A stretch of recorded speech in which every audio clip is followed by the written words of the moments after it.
But I totally get how liberals have like snapped into this like idea that Luigi Mangione is no hero. He is a bad guy. Fox News is already blasting that nonstop. It's like it's coming from virtually every outlet with like very minimal exceptions. Like this, my stream being one of those.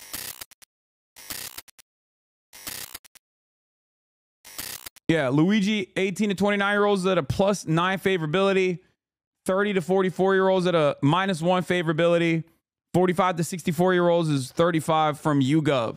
Hassan, have you dived into the potential privatization of USPS and DeJoy getting grilled by Congress yet? A little bit. I briefly talked about it, but there is, by the way, your coworkers are not going to know what 4chan is, but having said that, your coworkers will, on the other hand, your coworkers might not know what 4chan is, but your coworkers are going to know what, TikTok is. And there's a ton of 4chanification happening on TikTok. They're going to know what TikTok is. They're going to know 4chan memes from TikTok in general. That is the unfortunate reality. Okay? I work in politics. All my coworkers know what 4chan is, unfortunately. I mean, that makes sense. TikTok will be banned soon. I doubt it. I think Trump is going to save TikTok because he's my goat. New charges in the murder of the United Healthcare CEO Brian Thompson. A Manhattan grand jury has indicted 26-year-old Luigi Mangione of first-degree murder as an act of terrorism. He may be extradited to New York as soon as tomorrow. Lilia Luciano has the latest on this story. Luigi Mangione is facing 11 charges in New York in connection with the murder of United Healthcare CEO Brian Thompson 2 weeks ago. Among them, first-degree murder in furtherance of terrorism. Could you describe just how rare it is for your office to charge with first-degree murder? They are reserved for, the most abhorrent conduct, a police officer, serial killing, and the terrorism is one subsection of that. Ricky Kleeman is a criminal defense attorney. This charge of murder in the first degree under these circumstances as an act of terrorism is highly unusual. What you have is an action that is designed to coerce and intimidate the civilian population. Mangione was arrested at a McDonald's in Altoona, Pennsylvania last Monday. Police there say he had a ghost gun that New York investigators claim matches shell casings found at the crime scene. Mangione is being represented by high-profile prosecutor turned defense attorney Karen Friedman Agnifilo. Before she was representing Mangione, Agnifilo discussed a potential defense strategy. It looks to me like there might be a not guilty by reason of insanity defense that they're going to be thinking about, because the evidence is going to be so overwhelming that he did what he did. Do you see insanity as a wise defense? The only viable defense in this case is an insanity defense. And Mangione is due back in court in Pennsylvania for a hearing about the extra. That's crazy. One might say that was the most sane. I can tell you that poll seems anecdotally correct for me. For the 35 to 40 plus, about half the people I work with are horrified and want to be on the jury, but the other half are giving looks like I would vote to acquit Lamau. I told you, man. There's a real crisis in this country. People, especially liberals, who still get their notes from mainstream press, are so malleable. Like, they're shockingly malleable. They're shockingly persuadable. Like, they'll have their own perspective on this immediately. They'll be like, yeah, I don't really give a shit about this. Okay? I don't really give a shit about this, to be honest. Who cares? Like, these guys have fucked me over or whatever. And then a week's worth of people just going, don't do this. This is really bad. You should feel angry about, the chaos. And immediately they snap back to the fucking sheep-like mentality that they have. And it's, I think especially, it's liberals especially. Like, conservatives do this too, for sure. But I totally get how liberals have like snapped into this like idea that, Luigi Mangione is no hero. He is a bad guy. Fox News is already blasting that nonstop. It's like it's coming from virtually every It's coming from virtually every outlet with like very minimal exceptions. Like this, my stream being one of those exceptions, maybe some other like, leftist content creators and whatnot. But outside of that, every outlet has been going nutty mode in the finger wagging side of things to just make people as docile and as servile as possible. Okay. Net favorability of Luigi Mangione. At all, it's minus 23%. That's like Congress. He's still more, I feel like he's still more popular than Congress, which is kind of funny.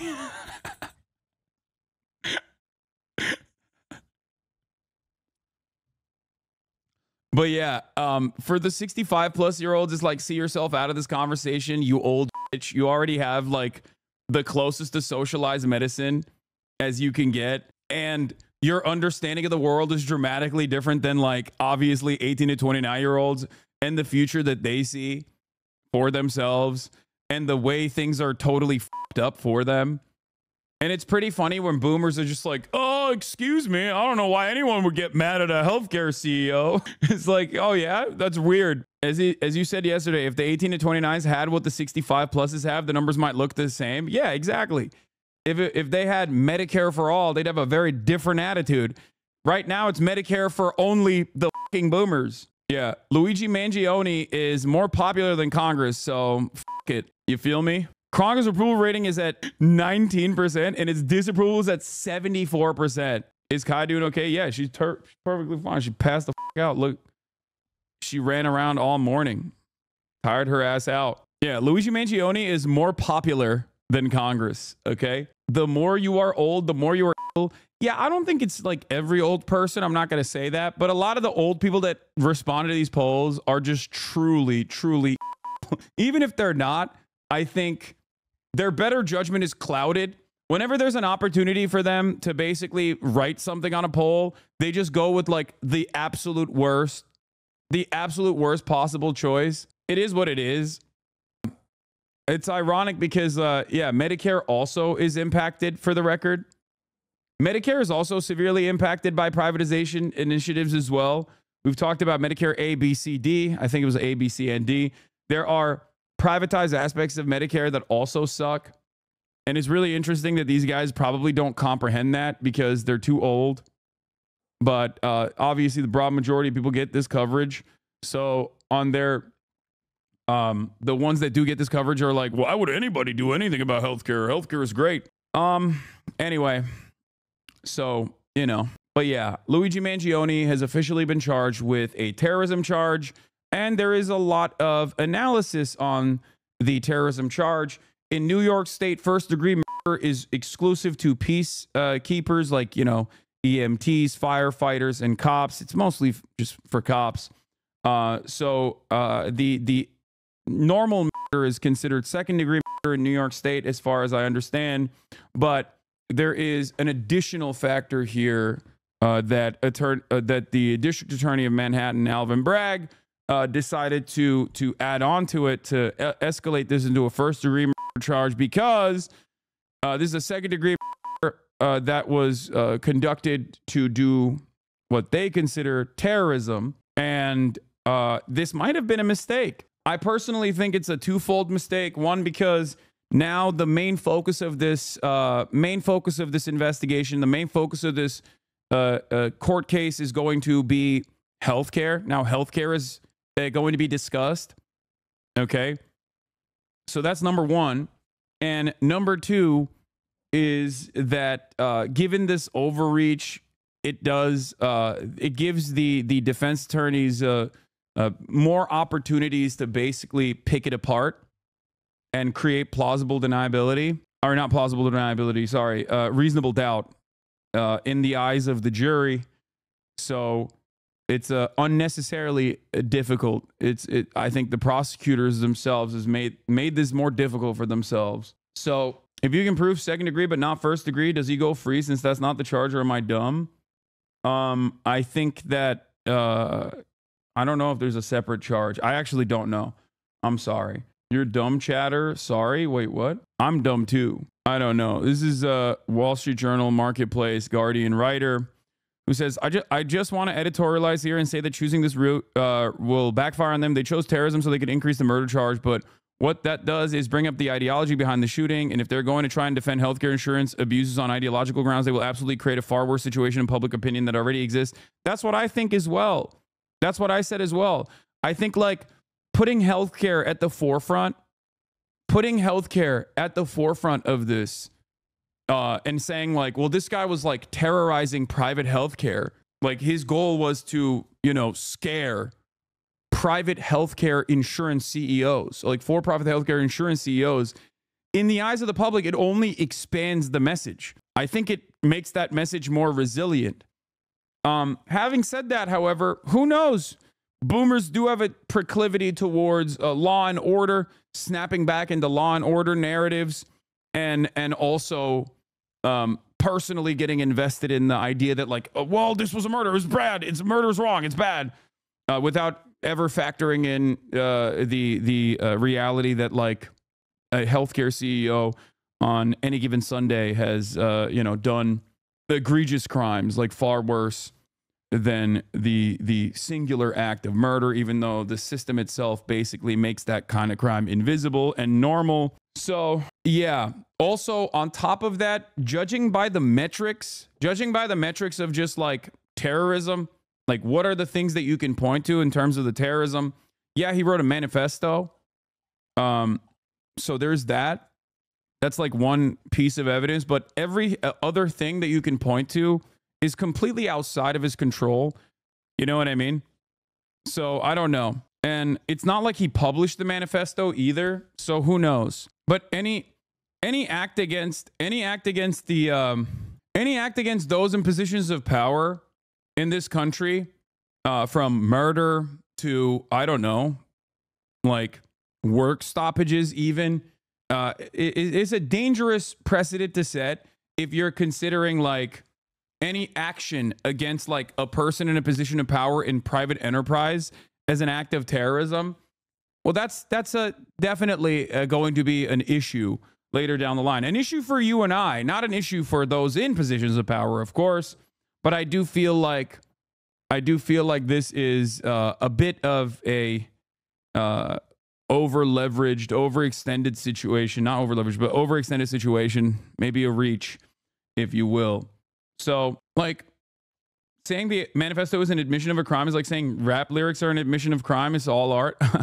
Yeah, I mean, good luck with that one. I said this yesterday, but you didn't see it. This will also backfire because terrorists won't be seen as Arabs anymore, and manufacturing consent for bombing the shit out of the Middle East won't be as easy anymore. No, I do find it really strange. That, like, you have white supremacist shooters that openly write manifestos to do, like, hate crimes and shit and conduct lone wolf style acts of stochastic terror that directly say that they're doing this because they want to instigate a race riot or a race war or whatever. And in most of those circumstances, they do not get slapped with the terrorism charge, right? There are certain instances where they have been, but in many of those circumstances, they don't get slapped with terrorism. Now, those are different states that they're prosecuted in. Obviously, New York is different, but it is kind of crazy to me. I do want to dive into that a little bit. I do want to try to figure out if these are, if there are, you know, other instances where someone has done like a very clear act of like a domestic terror, as opposed to what this guy did, as opposed to what Luigi Mangione did. So, hey, Hassan, I was wondering if you're worried about censorship over the next 4 years. The next 4 years, brother, censorship is here right now. Censorship has never gone away.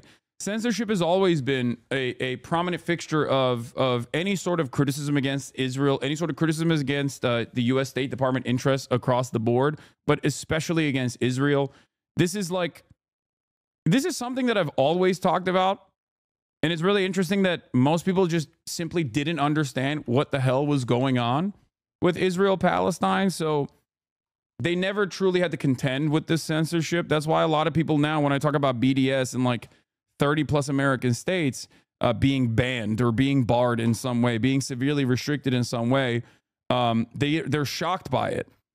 Like when they first encounter this reality, they're like, that's crazy. You can't be serious. Like you can't do a boycott against a fucking foreign nation. Like that's wild. So in any case, I guess my rule of thumb basically is like, my rule of thumb basically in this situation is like, I didn't feel fearful. I didn't feel like this person was, you know, if this person was at large, I would not have felt unsafe. I mean, he literally didn't even kill any of the witnesses on scene. He openly stated that he wasn't interested in using a bomb. He ruled it out because he didn't want to kill like random people on accident. You know what I mean? So I guess for the extreme centrists, like it makes sense. If your position across the board, if your position across the board is that like the system is good and it's just simply designed the way it is, and if people die in the process, for-profit healthcare, then they die, you know? It is what it is. We have actually segmented out this violence to the best of our ability so that it seems invisible, so that it seems normal. And this person actually, you know, struck back against said violence, and therefore he must be squashed, he must be killed, he must be jailed permanently because that is disruptive. There are a lot of people who feel that way, for sure. There are a lot of people who would rather have the stability, the law and order, people who love the notion of law and order and stability, even if it harms them personally, this very same system, they simply would rather prefer the absence of instability that is disruption, that is disruptive to the regular order of business, because they are fearful of change. That's what it is. Wormfather333, thank you for the 10 community gift to subs. Do you think it's valid to cite Daniel Penny in any and all conversations regarding Luigi? I mean, I think Daniel Penny also has a importance here as well. Law tip, it's a plea negotiation tactic. The terror charge is meant to coerce a plea by offering a guilty plea to second degree in exchange for dropping the terror charge, in my opinion. Yeah, that could be the case. Biomart, you're right. But I still think it's a failure overall because it still hyper focuses like his ideological motives, the centerpiece of the conversation. And it's also harder to prove in general. And overall, if you are doing this for ideological purpose, if you are doing this because you want to show people how unjust the healthcare system is, the for-profit healthcare system is, and then yeah, having the conversation center around your motives, motivations is obviously going to play into that. I still, however, believe that this is a very dangerous precedent. I think that you'll see a lot more terrorism charges slapped against, like, you know, climate protesters, activists of the like people that are genuinely disruptive. It is much more difficult to slap terrorism charges, or it's much less frequent where terrorism charges are dished out to actual white supremacist domestic terrorists. And you will understand exactly what I'm saying. If you protest police, if you protest, you know, the fossil fuel industry, if you protest any number of different things that make money in the United States of America, or at least is a mechanism of control, you will get slapped as you will get branded as a terrorist. That is what the government truly fears. That's what the government fears more than the actual white supremacist domestic terrorists. Like, they, every now and then they do a little bit of violence, and the violence is actually really, I mean, it's horrifying, right? But in their perspective, it's just like, yeah, okay, well, they killed some black people in a church. Who cares? Like, we'll prosecute this person. We'll do our job. But overall, that is nowhere near as disruptive to the regular order of business. White supremacist acts of violence are not disruptive to the regular order of business in the way that, like, someone waking up a lot of people to the reality of for-profit healthcare is. Does that make sense? Especially because, I mean, this is the same principle as to why Republicans regularly hit that line of talking about black and brown people. You see what I'm saying? Shitting on black and brown people, shitting on marginalized people is not disruptive and is actually beneficial for those who have a stake in continuing the way the regular order of business, in continuing this corporate oligopoly, this corporate oligarchy, because that kind of stuff actually focuses your attention And when we all have a finite amount of attention to give to things, every single time you focus on, you know, the race war that's happening in America or how bad trans people are, you are no longer paying attention to who's actually taking your money, who's actually robbing you blind, who's actually controlling the mechanisms that we exist under. The real challenge for Luigi will be proving that evidence about the healthcare system is relevant to a judge, even given the terror charge and the government claiming that is his motive. There's a lot of discretion to the trial court, and it's unlikely he'd be able to bring any of that in. I just don't understand then how can they make the argument that it's terrorism without diving into the shooter's background and motive? Biomart, our law tip, Andy in the chat. Do you know about ag-gag? Same thing. Showing the animal agriculture industry is disruptive to business is treated as terrorism. Yeah, I do know about ag-gag. Yes. Terrorism is intended to coerce a populace or government action through violence. Populace does not receive the same zealotry of defense from the legal system as government actions do. Yeah. Dylan Roof was not. The Department of Justice charged Dylan Roof with murder in the commission of a hate crime, but not domestic terrorism. The Department of Justice charged Dylan Roof, the white 21-year-old man who allegedly gunned down 9 black churchgoers in Charleston, South Carolina on June 17th with murder, attempted murder, and use of a firearm, all in the commission of a hate crime. Attorney General Loretta Lynch announced the charges on Wednesday afternoon, but the DOJ did not charge Roof with domestic terrorism or include terrorism in the indictment. Some media outlets, lawyers, public figures, and activists have called for Roof to be charged, not just with a hate crime, an illegal act motivated in whole or in part by an offender's bias, but with the separate label of domestic terrorism, because it was a white supremacist act of domestic terrorism. The overarching goal here wasn't simply to commit a hate crime, even though that was obviously a major goal here, but every single act of white supremacist hate crime is often done at the behest of sparking a race war in the United States of America. Some people will openly write it in their manifestos, other people will not, but they are operating on that same boundary. So hate crimes motivated in whole or in part by an offender's bias, but with a separate label of domestic terrorism, did not come in, even though there was a hate crime statute applied to it. Critics contend that the label of terrorism is too often only applied to Islamic extremists and not white supremacists or anti-government anarchists. Many were outraged after FBI Director James Comey balked at the term during a June 20th press conference, telling reporters he didn't see the murders as a political act, a requirement he designated as necessary for terrorism. Roof's crimes certainly seem to fit the federal description of domestic terrorism, which the FBI defines as activities that involve acts dangerous to human life that violate federal or state law, appear intended to intimidate or coerce a civilian population, to influence the policy of a government by intimidation or coercion, to affect the conduct of a government by mass destruction, assassination, or kidnapping. Roof allegedly told a few friends that he intended the murder of the parishioners, attendees of the historically black Emmanuel African Methodist Episcopal Church, to start a race war, while his online manifesto, verified by the FBI, confirmed his motivations to intimidate and assassinate. He took his inspiration, among other things, George Zimmerman's 2012 shooting of Trayvon Martin, the Confederate flag, the KKK, and skinheads. It turns out there was one major obstacle in charging Roof with domestic terrorism. The crime does not exist. Now, this was all the way back in 2015. As you know, there is no specific domestic terrorism statute, said Lynch during the press conference to announce Roof's indictment. Even when the USA Patriot Act post 9/11 redefined terrorism to include domestic crimes, the provision simply allowed the government to investigate more broadly what it called terrorism.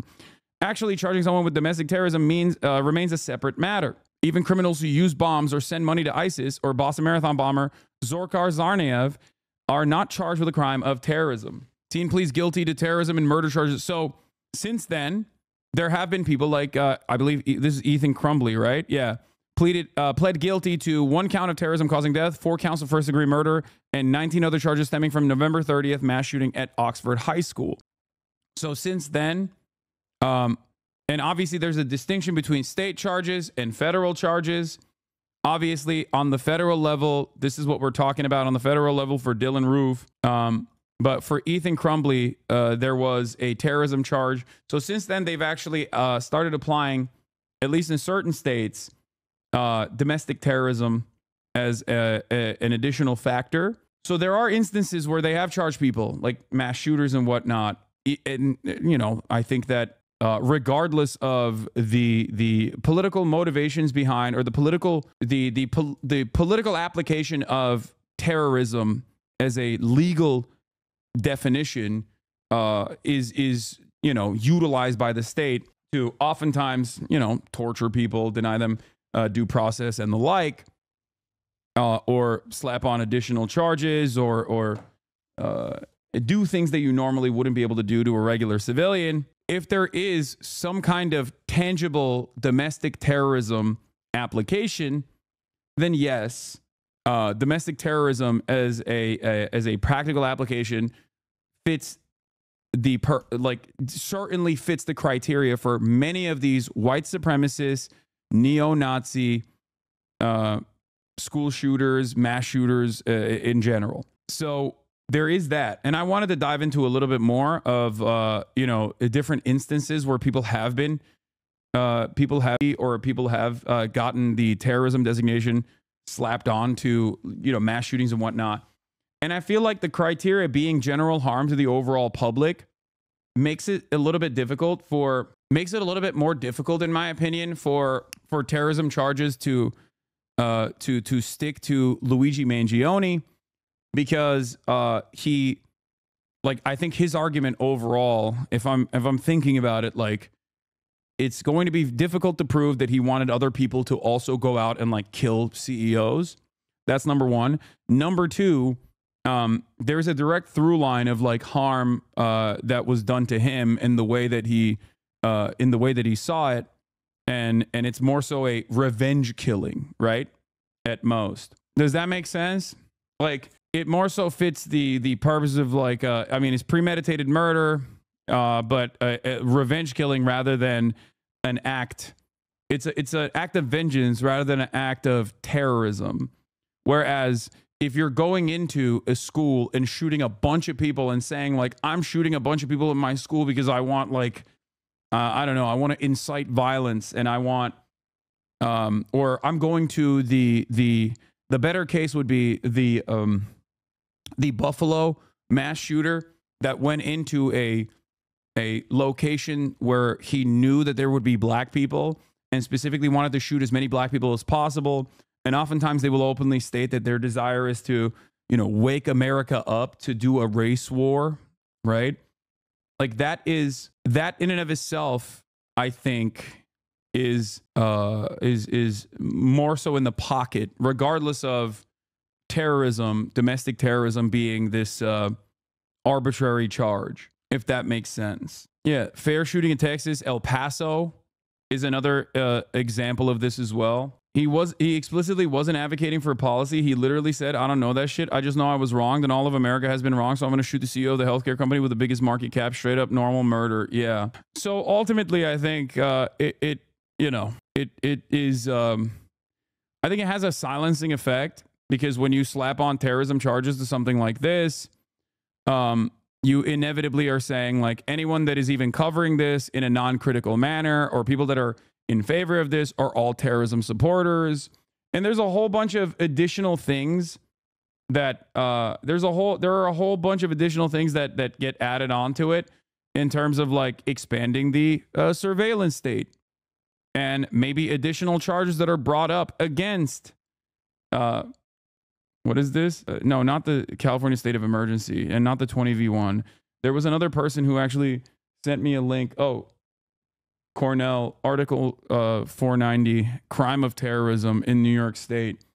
New York State's definition of crime of terrorism. A person is guilty of a crime of terrorism when, with the intent to intimidate or coerce a civilian population, influence the policy of a unit of government by intimidation or coercion, or affect the conduct of a unit of government by murder, assassination, or kidnapping, he or she commits a specific offense. This is in the state of New York, the crime of terrorism. I mean, it's a definitely a dangerous precedent, I think, in terms of denying other people their civil liberties, denying people their First Amendment rights in general. I think that you can use this as, this can be seen as expansive and broad and purposefully vague, in my opinion, where you could just simply say, well, this is someone who is a terrorist. So if you've said something, if you've given money to a GoFundMe for the shooter's court case, you're technically, funding and facilitating terrorism, things like that. And it's kind of funny because obviously every single person has been wronged by whether it's their ISPs or whether it is for-profit healthcare or whether it's a airline company or whatever. Like, it just, the normal process of capitalism and the constant profit seeking creates corner cutting, creates worse products overall, worse products that you're paying for and oftentimes paying more money for, right? And in that process, you get mad. And like, obviously, it doesn't have to be murder in this regard, but like any kind of anger that you demonstrate in that process is just terrorism now. Like you are not allowed to get mad at this shit at all. It's terrorism. Meanwhile, those very same fighting words or far more severe threats are often done not against corporations, but against other fellow Americans, and there is no prosecution for that whatsoever. Does that make sense? Extradition tomorrow morning. We will be there. The district attorney said that he has indications the defendant may waive that hearing, meaning waive the extradition, and at that point he would be brought to New York, but that if he continues to fight it, his office, the DA's office, is prepared to press forward, meaning that they just did it to have Hassan defending a terrorist.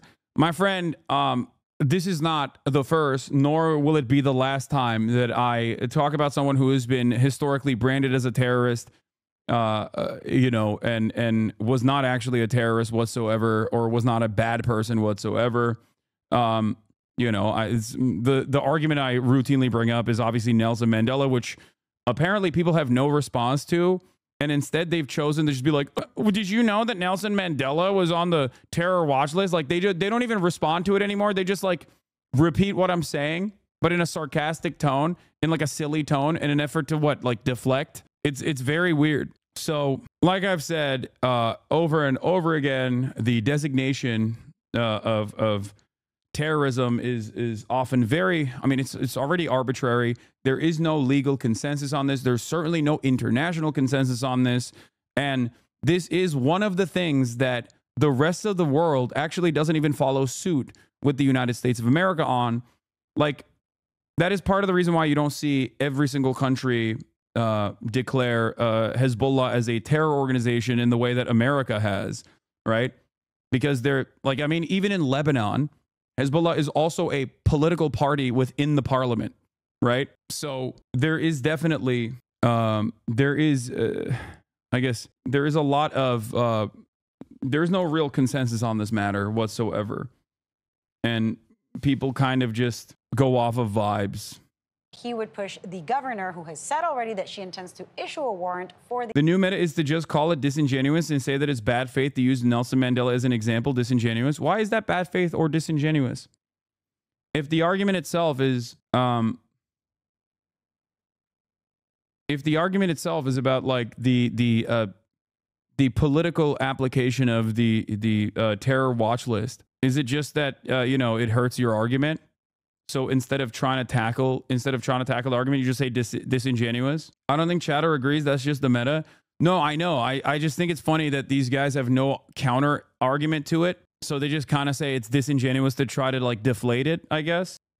The extradition, and that would eventually bring him here 30 to 45 days. We'll keep following it. Lilia, thank you very much. Appreciate it. The investigation into the matters.